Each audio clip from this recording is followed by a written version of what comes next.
الحمد لله وكفى وسلام على عباده الذين اصطفى أما بعد فأعوذ بالله من الشيطان الرجيم بسم الله الرحمن الرحيم وما أرسلناك إلا رحمة للعالمين صدق الله مولانا العلي العظيم وصدق رسوله النبي الأمين ونحن على ذلك لمن الشاهدين والشاكرين والحمد لله رب العالمين. واجب التعظیم علماء کرام، لائق عزت تکریم مہمانان گرامی اور مکرم و معزز حاضرین محفل، ہمارا بہت پیارا، بہت جانشار، بہت عزیز اور مہربان دوست حاجی رحیم بخش، اللہ تعالیٰ اپنے کرم سے اس کو آباد رکھے. ہماری محبتوں کے رشتے ہیں، اللہ ہمیں بھی اس کے احترام کی توفیق دے. یہ اس کا ماشاءاللہ طریقہ ہے، ہمیں بلا لیتا ہے، آپ سے ملاقات کا بہانہ بھی بن جاتا ہے. اللہ تعالیٰ ان مبارک محفلوں میں ہماری حاضری کو مقبول و منظور فرمائے، اور آپ لوگ ماشاءاللہ موسم کی شدت کے باوجود محفلیں سجاتے ہیں، یہاں پہ آتے ہیں. اللہ تعالیٰ آپ کی خدمت، محبت، شرکت، اس کا بھی بہترین اجر و ثمر عطا فرمائے. اور پہلے بھی کہا ہوگا، ایک بار پھر میں عرض کرتا چلوں، یہ بات ذرا ذہن نشین کیجئے، اور جیسا کہہ رہا ہوں اس پر عمل کی بھی کوشش کیجئے. دیکھیے، ہم اہل سنت، ہمارا ایمان ہے، عقیدہ ہے کہ بزرگوں کے ہاتھ چومنا جائز ہے. بے شک جائز تو ہے، لیکن ہاتھ چومنا فرض نہیں ہے، ہاتھ چومنا واجب بھی نہیں ہے، سنت بھی نہیں ہے، صرف مستحب ہے. مستحب کسے کہتے ہیں؟ وہ کام جو اگر کر لیں تو اچھا ہے، نہ کریں تو کوئی گناہ نہیں، کوئی برائی نہیں. اور مستحب بھی ان لوگوں کے ہاتھ چومنا ہے جو اس لائق ہے کہ ان کے ہاتھ چومے جائیں. ہر ایرے غیرے کے ہاتھ چومنا مستحب بھی نہیں. تو حضرات مکرم، وہ ہستیاں جن کے ہاتھ چومنا جائز ہے، وہ ہستیاں تو اب اٹھتی جا رہی ہیں، وہ تو اب نگاہوں کے سامنے سے غائب ہوتی جا رہی ہیں. تو میری آپ سے درخواست یہ ہے کہ آپ مہربانی کیا کریں، مجھ سے مصافحہ ضرور کیا کریں، ہاتھ ملایا کریں. ہم تکبر نہیں کرتے کہ نہیں جی ہمیں ہاتھ ملانا بھی گوارا نہیں، ایسا نہیں ہے، لیکن ہاتھ چوما نہ کریں. بس یہ اس پر ذرا کوشش کریں، اس پر عمل کریں، اور انشاءاللہ العزیز اس کا فائدہ ہوگا. اور ہاتھ چومنا ہم نے دیکھا ہے کہ لوگ وہ بھی ہوتے ہیں جو ہاتھ چوم چوم کے گھسا دیتے ہیں ہاتھ، لیکن ووٹ نہیں دیتے. بات یہ ہے کہ میں یہاں سے آپ سے ووٹ مانگنے تو نہیں آیا، میری اس بات کا وہ مطلب تو نہیں لے سکتے آپ، لیکن کہنے کا مطلب یہ کہ عقیدت دل میں ہوتی ہے. اگر آپ کے دل میں عقیدت ہے تو آپ ہاتھ نہ بھی چومیں، کوئی فرق نہیں پڑتا. اور اگر دل میں عقیدت، محبت نہیں ہے تو آپ ہاتھ چومتے رہیں، اس سے بھی کوئی فرق نہیں پڑتا.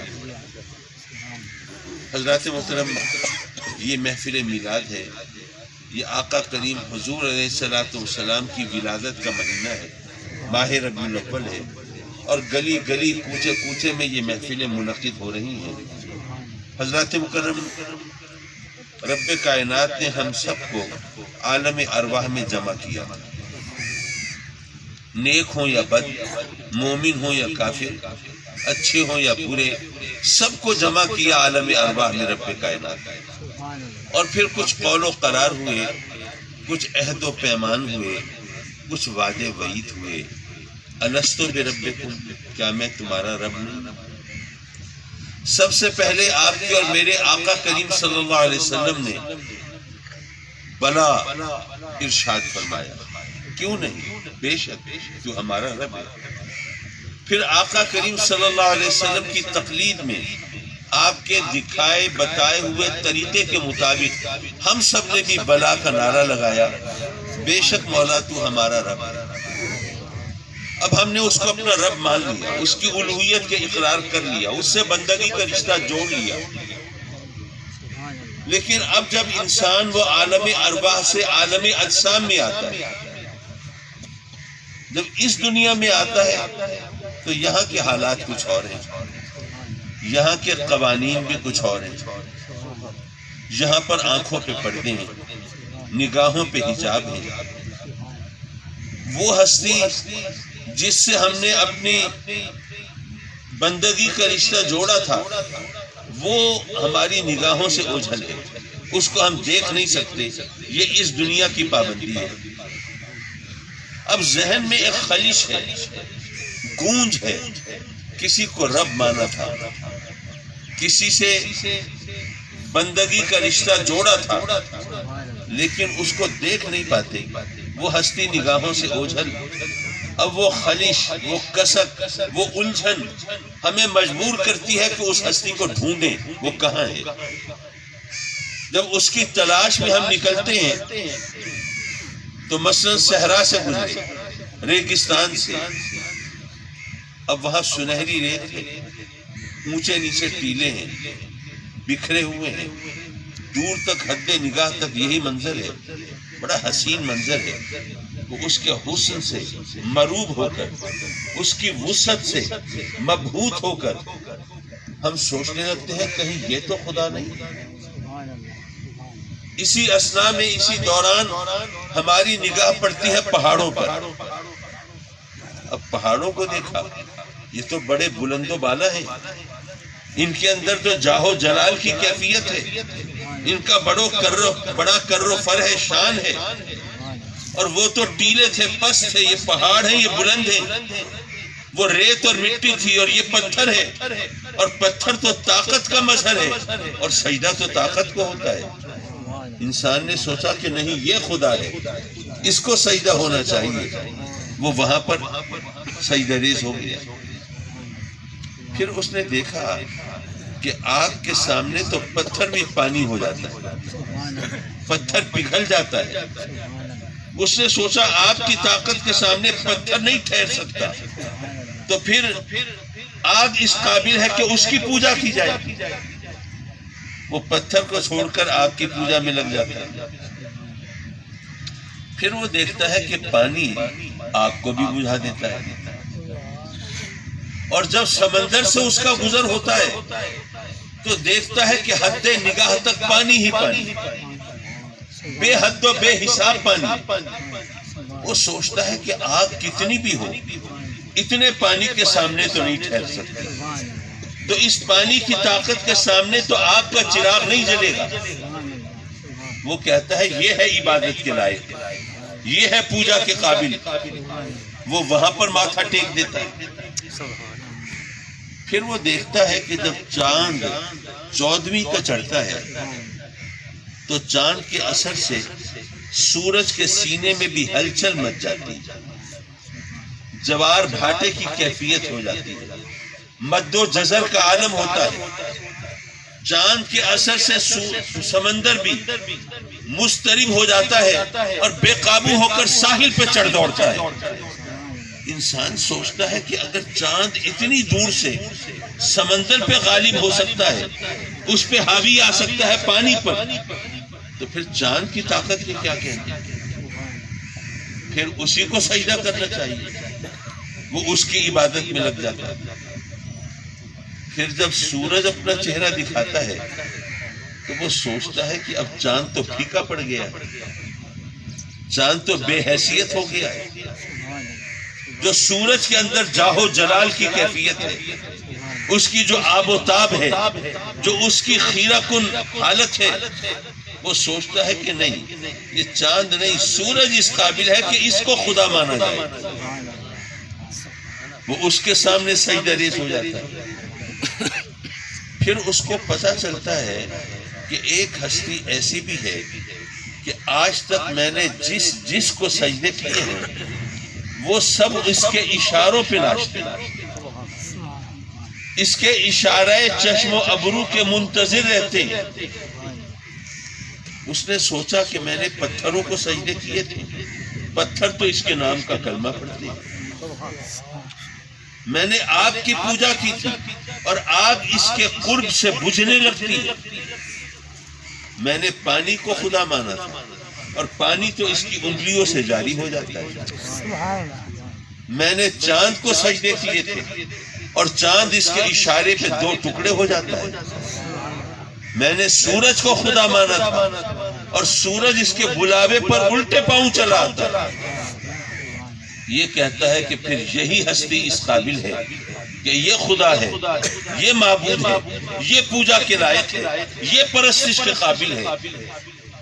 لیکن عجیب عالم ہے، جب اس ہستی کو سجدہ کرنے کا سودا سر میں سما کر اور اس کی عبادت کا تصور دل میں بسا کر جب یہ اس کی بارگاہ میں پہنچتا ہے تو عجیب منظر دیکھتا ہے۔ یارو جس کو سجدہ کرنے آیا ہے وہ تو خود سجدہ ریز ہے، وہ جس کی عبادت کرنے کا تصور لے کے آیا ہے وہ تو پہلے سے خود عبادت میں مشغول ہے۔ اب اس پر یقین و آگہی کے اور ایمان کے دروازے کھلتے ہیں۔ وہ سوچتا ہے کہ جس ہستی کو یہ خدا مانتا ہے پھر اس کے سوا اور کوئی خدا نہیں ہو سکتا، وہی معبود ہوگا، وہی خدا ہوگا، وہی پرستش کے لائق ہوگا۔ تو یارو یاد رکھو، جب تک تلاش کا ذریعہ درست نہ ہو تلاش میں کامیابی نہیں ہوتی۔ میرے والد گرامی رحمت اللہ علیہ بڑی سادہ اور آسان مثال سے بڑی مشکل مسئلے سمجھا دیتے تھے۔ فرمایا کہ اگر آپ کے سامنے چائے کی پیالی رکھی ہو اور آپ جاننا چاہتے ہیں کہ چائے پھیکی ہے کہ میٹھی ہے تو کیا خیال ہے؟ اس کو دیکھتے رہیں، گھورتے رہیں، نظریں جمائے رہیں تو کیا پتہ چل جائے گا؟ اگر اس گرما گرم چائے کو اگر آنکھ میں ڈالنے کی کوشش کریں کچھ مٹھاس کا پتہ ملے گا۔ اگر اس چائے کو کان میں ٹپکائیں تو کوئی آ کے کان میں بتا دے گا کہ چائے پھیکی ہے کہ میٹھی؟ یا اس چائے میں انگلی گھولے؟ چلو عقل و فراست کا اور اپنی ذہنی کیفیات کا، طاقت کا وہاں پہ مظاہرہ کریں تو کیا آپ کی ذہانت مسئلہ حل کر دے گی؟ کمپیوٹر سے جا کے پوچھیں، سائنس کے فارمولے لگائیں، جناب وہ گوگل پہ سرچ کریں تو کیا چائے کی مٹھاس کا علم ہو جائے گا؟ نہیں یارو، بڑی سیدھی سی بات ہے، آسان سا طریقہ ہے۔ اس چائے کو اٹھا کر چکھ لیجئے، یہ زبان بتا دے گی چائے پھیکی ہے کہ میٹھی ہے۔ یارو جنہوں نے اپنی عقل پر انحصار کیا، انہوں نے اللہ کو تلاش کرنا چاہا اپنی آنکھوں سے، حواس و اعصاب سے، اپنی عقل سے، ٹھوکر کھائی۔ انسان اشرف المخلوقات، مخدوم کائنات، کبھی پتھروں کو سجدے کر رہا ہے، کبھی جانوروں کی پوجا کر رہا ہے۔ ہنومان دیوتا، ہنومان کسے کہتے ہیں؟ بندر کو۔ اگنیش دیوتا، اگنیش کسے کہتے ہیں؟ ہاتھی کو۔ ناگ دیوتا، وہ تو آپ سمجھتے ہیں ناگ کسے کہتے ہیں۔ جانوروں کی پوجا کر رہا ہے۔ اس نے اللہ کو ڈھونڈنا چاہا اپنی عقل سے تو کبھی درختوں کی عبادت میں مشغول ہوا، کبھی آگ کی پرستش کرنے لگا، کبھی چاند سورج کے سامنے جھکنے لگا، اپنے شرف کو، اپنی انسانیت کو، اپنی عزت و وقار کو فراموش کر دیا۔ یارو اس کی تلاش میں کامیاب تب ہوگا جب آقا کریم کے دامن سے لپٹ کے وہاں۔ نعرہ تکبیر، نعرہ رسالت، عظمت مصطفیٰ، ادھر کو شیخ غزالی زمان، جشن عید میلاد النبی، نعرہ تحقیق، نعرہ حیدری۔ حضرات مکرم، تلاش کا ذریعہ درست نہ ہو تو تلاش میں کامیابی نہیں ہوتی۔ یہ انسان نے اپنے رب کو پایا تو آقا کریم صلی اللہ علیہ وسلم کے ذریعے سے۔ دیکھیے یہ تاریخ شاہد ہے کہ ماننے والوں نے پہلے مصطفیٰ کو مانا ہے، بعد میں خدا کو مانا ہے۔ صفا کے پہاڑ پر آپ جلوہ فکر لوگوں کو بلاتے ہیں۔ یہ اسلام کی ابتدا میں آپ پہلی بار کھلم کھلا اعلان نبوت فرما رہے ہیں۔ صفا کے پہاڑ پر کھڑے ہو کر لوگوں کو بلاتے ہیں۔ جب جمع ہوئے لوگ، آپ نے پوچھا کہ اے لوگوں، اگر میں تمہیں خبر دوں کہ پہاڑ کے دوسری طرف ایک لشکر ہے جو تم پر حملہ کرنے کے لیے تیار ہے، تو کیا مانو گے میری بات؟ سب نے کہا جی آپ تو صادق ہیں، سچے ہیں، دروغ گوئی آپ کی عادت نہیں ہے، کس بیانی آپ کا شیبہ نہیں ہے، جھوٹ کو آپ کے ہونٹوں سے کوئی نسبت نہیں ہے۔ آپ نے تو جب بھی کہا سچ کہا، ہم ضرور مانیں گے آپ کی بات۔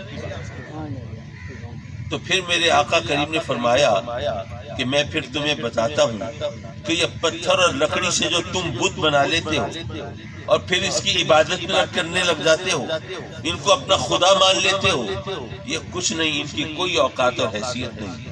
وہ وحدہ لا شریک ہے جس نے مجھے اپنا رسول، اپنا نبی بنا کے بھیجا۔ حضرات مکرم، میرے آقا کریم صلی اللہ علیہ وسلم لوگوں کو بتا رہے ہیں یہ بت خدا نہیں ہے، وہ وحدہ لا شریک ہے۔ تو فصاحت کلام کا تقاضا تو یہ تھا، بات تو سمجھ میں آسانی سے یوں آ سکتی تھی کہ آقا کریم بتوں کا اور خدا کا ذرا تقابل کرتے، ذرا موازنہ کرتے، بتاتے یہ بت ان کی کیا حیثیت ہے، ان کے اوپر مکھی بیٹھ جائے وہ نہیں اڑا سکتے، ایک قدم نہیں اٹھا سکتے، ان کی کیا حیثیت، اور وہ قادر مطلق، یہ تمام کائنات اس نے کن کہہ کے بنا دی۔ تمہاری زندگی اور موت کا مالک وہ، روزی رزق کا خالق وہ سب کچھ اسی کے ہاتھ میں۔ تو یارو چاہیے تو یہ تھا کہ بتوں کی بے عاجزی، فرومائیگی، تہی دامنی، بے بسی کا ذکر کرتے اور رب کائنات کی قدرت، اس کی شان، اس کے اختیار کا ذکر کرتے تاکہ لوگوں کو پتہ چلتا کس کی عبادت کرنی ہے۔ لیکن نہیں، میرے آقا کریم نے رب کی قدرت کا ذکر نہیں کیا، اس کے علم و اختیار کا ذکر نہیں کیا، بلکہ جبریل کا ذکر بھی نہیں کیا، وحی کا ذکر بھی نہیں کیا۔ فرمایا کہ اے لوگوں، مجھے صادق مانتے ہو؟ سبحان اللہ، سبحان